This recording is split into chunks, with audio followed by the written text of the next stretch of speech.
Hello, I'm Bob Schieffer, and welcome to the CBS Evening News online edition. Just ahead, auto giant GM announces it will cut 30,000 jobs over the next 2 years. Anthony Mason will have details and analysis. Also, the long road back. The Mississippi Gulf Coast is having a hard time recovering from Katrina in the short term.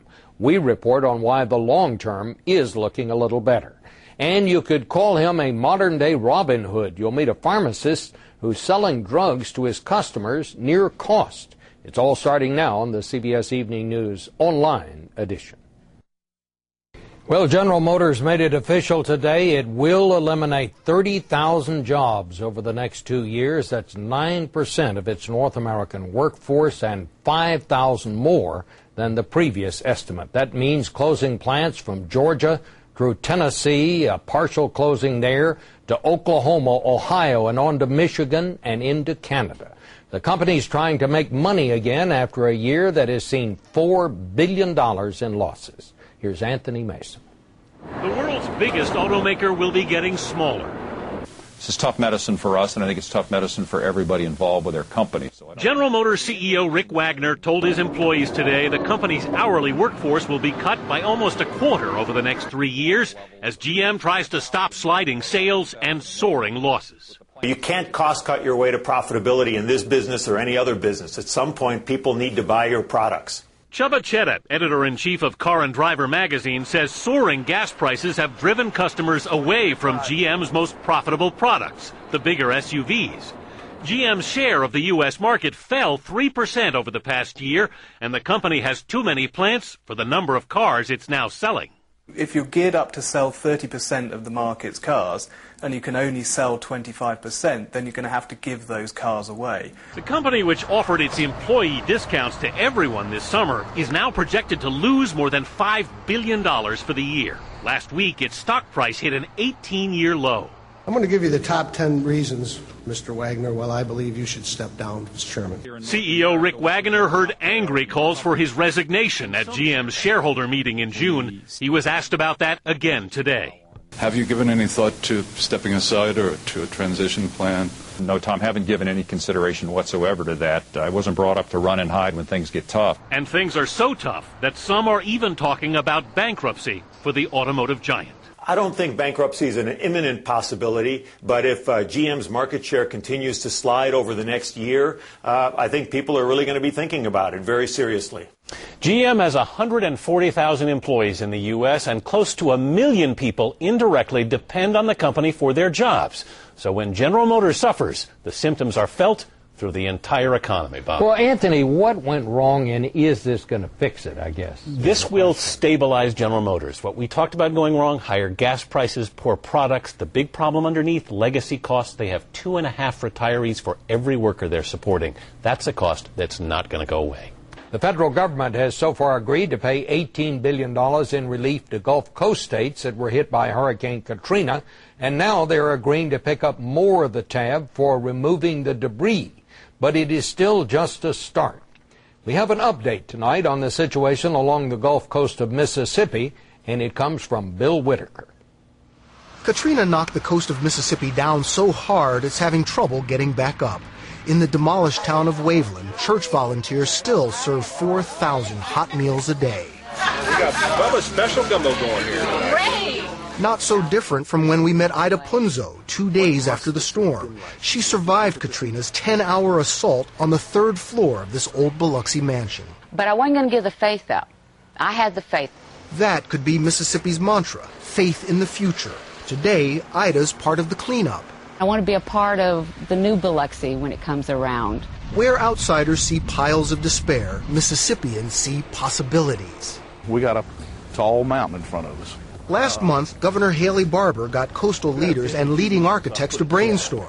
Ideas for a new Gulf Coast are sketchy, but people here can envision it already. We not only have to rebuild, but we're going to rebuild the coast bigger and better than ever before. The lifeblood of the new coast, bigger, glitzier casinos. Katrina destroyed all of Biloxi's. Literally 70% of the community's tax base has been wiped out. So, Mississippi passed new legislation letting job and revenue-generating casinos move and expand on land. developers expect a bonanza. The gaming industry, the tourism industry, I believe, will rise to a new level. Despite all the upbeat boosterism, the sad truth is this devastation was so complete that even the optimists know it will take years before life can return to normal. It's going to be a long process. Just ask the mayor of Biloxi. These next couple of months are going to be very, very crucial. When we come to the holidays, they're going to realize what they lost. Like the coast she loves, Ida Punzo is having trouble getting back up. This was a great tourist town at one time, and we want to be a very good tourist town again. And like almost everybody here, she's holding on for a better tomorrow. Bill Whitaker, CBS News, Biloxi. Finally tonight, a pharmacist who has a prescription for the pain of high drug prices. And one thing's for sure, people are flocking to him from all over to get the cure. Here's Lee Cowan. And Emma, you've taken your pills this morning already. Sharon Martinson knew it was coming. After taking care of the sick for most of her life, she got sick herself and was suddenly faced with pills and bills she dreaded for years. How many do you take every single morning? I take 7. It was $800 a month that she simply couldn't afford. I even so much as went to the doctor and said, is there anything, any one of these that I can get off from? And he said no. But then an answer came from the farm fields of Minnesota, where Sharon heard of this young pharmacist at a tiny corner drugstore who was offering the same drugs that cost her $800 for just $200. If my cost for a bottle of pills is, $1, why should I charge $25 for that? His name is Jim Witt. Don't let his quiet demeanor fool you. He's almost single-handedly taking on the pharmaceutical industry. There's no gimmick. Instead of charging what the drug companies suggest for their generic drugs, he charges about what he pays. For the full bottle would be right about $15. As opposed to what they suggest, which is what? $198. Wow. Witt's goal? To try and keep his prices between about 35% and 40% less than the so-called discount pharmacies. By not charging the markup that you could on generic drugs, that does pretty much come out of your pocket at the end of the day.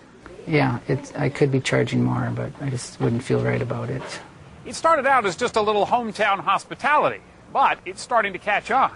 That little corner drugstore, it's the only one in this town of about 500, is now getting inquiries from all across the country. He hopes the volume may one day make up for whatever losses he's taken. Proof, he says, that good business doesn't necessarily mean bad medicine. And I'll see you later. For Sharon Martinson, it was nothing short of a miracle. I was just blessed. I was just blessed.